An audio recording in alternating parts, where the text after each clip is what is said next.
Hi guys, today we are going to be reading Chapter 9 in The Cricket in Times Square. This chapter is labeled as The Chinese Dinner, so take a second to predict what character that we know that will be in this chapter. Probably Mario, right? Because we're usually following Mario around. Probably Chester too, because Chester is a huge part of the book. Think about it. Who do we know that could possibly be in this chapter? Just take a second to think to yourself. Let's see if you get it right. All right, Chapter 9, The Chinese Dinner. Mario decided that there must be something wrong with Chester's diet if he was eating $2 bills. He had been feeding him all the things he liked himself, but now it occurred to him that what was good for a boy might not be right for a cricket. So he made up his mind to take the matter to an expert. Late one afternoon, when he got off duty at the newsstand, Mario cleaned up the cricket cage, gave Chester a dusting off with a Kleenex, and took him to Chinatown to see Sai Fang. Did you get it right? Good job. It was almost 7 o'clock when he got there, and the shop was closed. He peered through the window and could make out a crack of light under the door to the inner room. And he heard the choppy murmur of two voices talking together in Chinese. Mario rapped on the glass. The voices stopped talking. He rapped again, louder. The inside door opened, and Sai Fang came into the shop, squinting through the half-light. When he saw Mario, his chin dropped, and he said, "Ah, it's the little cricket boy." He opened the door. "Hello, Mr. Fang," said Mario.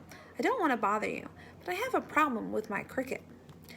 "You can come in, please, please," said Sai Fang, closing the door behind him. "My very old friend is here, and he knows everything about crickets." He led Mario into the next room, which was the kitchen. On a black cast-iron stove, there were half a dozen pots, steaming and singing. The table was laid with beautifully painted china plates. On them were pictures of Chinese ladies and gentlemen dressed in colored gowns and robes, walking on little bridges over a calm blue lake. Beside the places that had been set, there were 2 pairs of chopsticks, each one in its own paper wrapper. A very old Chinese gentleman was sitting in a rocking chair next to the window. He had a thin gray beard that hung down from his chin, and was wearing a long red and gold robe that looked like one of the ones on the plates. When Mario came in, he stood up slowly, with his hands folded, and bowed. Mario had never had an old Chinese gentleman bow to him before, and didn't quite know what to do. But he thought he'd better bow back. Then the Chinese man bowed again, and so did Mario. They might have gone on bowing all night if Sai Fang hadn't said something in Chinese to his friend. Mario and Chester stole a glance at each other, but neither one of them understood Chinese. The old man, however, became very excited. He peered down through the bars of the cricket cage and exclaimed with delight. Then, drawing himself up to his full height, he made a very low and solemn bow. Chester bowed back and gave one of his most polite chirps. That pleased the Chinese gentleman very much. He and Sai Fang began laughing and talking together. It sounded like the cheerful clicking of hundreds of chopsticks. When they were finished telling each other how fine a cricket Chester was, Sai Fang said to Mario, "Do you like Chinese food?" He said, "Yes, I do," answered Mario. "I guess." He had never had anything Chinese except chop suey, but he was awfully fond of that, meaning he liked it very much. "You wait right here, please," said Sai Fang. He disappeared into the shop and came back in a minute with 2 new robes. "This is for you," he said, helping Mario on with one. It was purple and lavender, and it had designs of the sun, moon, and stars stitched all over it. "And this is mine," said Sai Fang, putting on his own robe, which was blue and green, covered with pictures of fish and reeds and water lilies. The old Chinese gentleman whispered something to Sai Fang, and Sai whispered an answer back in Chinese. "You're so silly," he said to Mario. "No robe is small enough for a cricket." "Oh, that's all right," said Mario. "Please sit," said Sai, and brought another chair to the table. Mario sat down and the Chinese gentleman sat opposite him. Saifang put the cricket cage in the middle of the table and then went back and forth to the stove, bringing over steaming bowls of Chinese food. Chester was very curious to see what it tasted like, since he had never even had chop suey. "This is chow yuk, a Chinese vegetable," said Saifang, setting down the first bowl. There were all kinds of green vegetables in the chow yuk, string beans and pea pods, and also pieces of diced chicken. Next came the fried rice with pork, cooked a delicious brown with a nutty, meaty flavor. Then chow mein with pan-fried noodles and cashew nuts. But it wasn't all soupy like the chow mein that Mario had seen at the automat. He could have made a meal just out of the pan-fried noodles alone. And last, there was duck cooked with pineapples. The pieces of roasted duck were swimming in a luscious, sweet sauce. Finally, Saifang brought over a big pot of something. "You know what this is?" he asked, and lifted the lid. Mario looked in. "Tea," he said. "Hee hee hee," laughed Saifang. You would make a very good Chinaman," he said, and smiled broadly at Mario. Mario had a hard time learning to use the chopsticks. They kept slipping out of his hand. Okay, so this is going to be the answer to your first question. So if you don't have the questions up yet, I would definitely get them up. So here we go. This is going to answer the question of what advice did Saifang give Mario to make using the chopsticks a little bit easier? This is his advice. "Make believe you have two very long fingers," said Saifang. Two long fingers, Mario told himself over and over again. Then he could work them.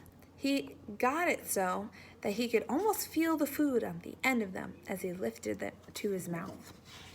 Chester was served his dinner too. Saifang got a tiny saucer out of the cupboard and put a dab of each course on it for the cricket. He had never tasted anything so good, especially the chow yuk, because vegetables were his favorite. Every so often, he would have to stop eating and chirp for joy. Whenever he did, the Chinese gentleman and Saifang smiled and chattered to each other in Chinese. Mario felt the same way Chester did, but he couldn't chirp. All he could do was show how much he was enjoying everything, was to answer, "Yes, please," each time Saifang asked him if he wanted more. When the four of them had eaten as much of the chow yuk and chow mein and pork fried rice and duck with pineapples they wanted, Saifang brought out some candied kumquats for dessert. Now, kumquat is a kind of citrus fruit. I believe is a cross between an orange and a grapefruit, I think. So it's a little bit sour, but a little bit sweet. So think of an orange. So candied oranges. Mario had 2 and several more cups of tea. Chester was so full he could only nibble on a piece of one. "Now," said Saifang when they were all finished, "what is the problem with your cricket?" He lit his white clay pipe, and the old Chinese gentleman lit one too. They sat smoking with wisps of smoke curling up around their chins, looking very wise. Okay, so this is going to be the answer for number 2. Number 2 is asking, what solution did Saifang and his friend come up with for our poor little cricket? What should he eat? Okay. "The problem is," Mario began, "that my cricket eats money." And he told them all about the $2 bill. Saifang had to translate everything into Chinese for his friend. After each new sentence, the old man would nod his head and say, "Ah," or "Oh," or in a serious voice. "So, I think he must not be getting the right things to eat," Mario concluded his story. "Very excellent deduction," said Saifang. He began talking rapidly in Chinese. Then he stood up and said, "Wait here, please," and went into the shop. In a moment, he was back, carrying a big book under his arm. As the 2 Chinese men were reading it, they would stop now and then to mutter something to each other.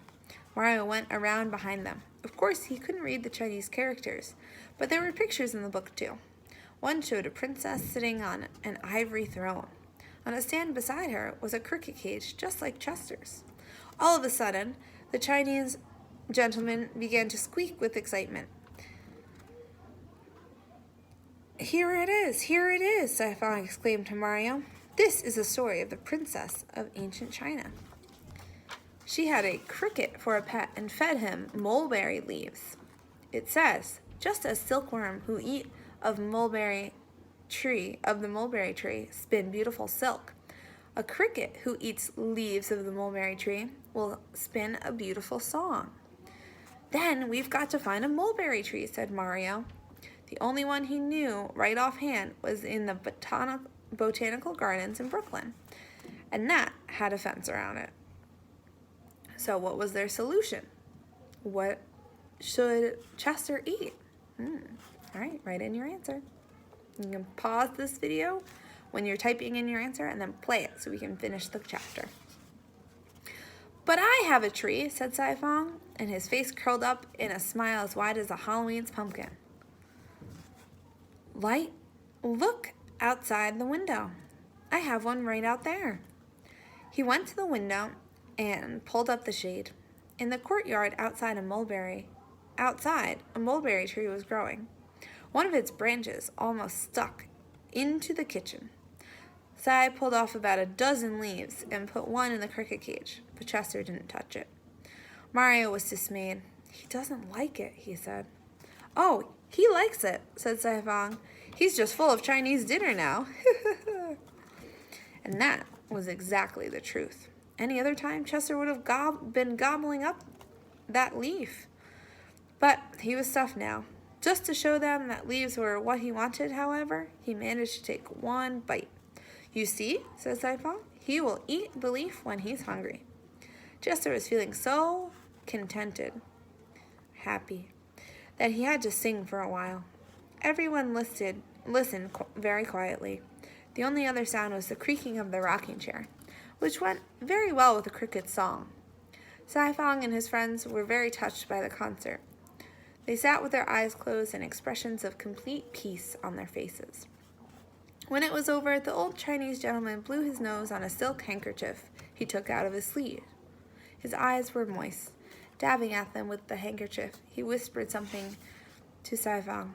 He says, "It's like being in a palace garden to hear the cricket sing." Sai Fang translated to Mario. The boy thanked Sai Fang for the Chinese dinner, but said he would have to be going now because it was late. You can come back any time, said Sai Fang. He put the 11 mulberry leaves in a little box and gave it to Mario. Plenty of the leaves on this tree. I will save them all for the cricket. Mario thanked him again. The old Chinese gentleman stood up and bowed. Mario bowed to him. Sai Fang bowed, and Mario bowed to him too. In the cage, Chester was bowing to everyone. Mario backed towards the door, still bowing, and went out. It had been a very nice evening. He felt formal and polite from all the bowing, and he was glad that his cricket had been able to make the two Chinese gentlemen so happy. So that little last paragraph is the answer to your third question. So you can always go back just like a minute or two, and you can listen to me say it again if you missed it. But we wanted to know how you think Mario's feeling after that dinner. All right, and that is the end of our chapter today. So now your job is to answer the questions. I already TTQ'd for you. TTQ'd for you, resay the question. And now, after you've completed that, you can take out a piece of plain paper and draw your own robe. So the way we're going to draw this robe is you're going to design your own Chinese robe to wear. So it's going to represent your personality and what you'd like to do. So maybe if you have a very happy personality, put a sun on there. Or if you really love dogs, put a dog on there. I gave you an example for you guys to start your robes on. Have fun!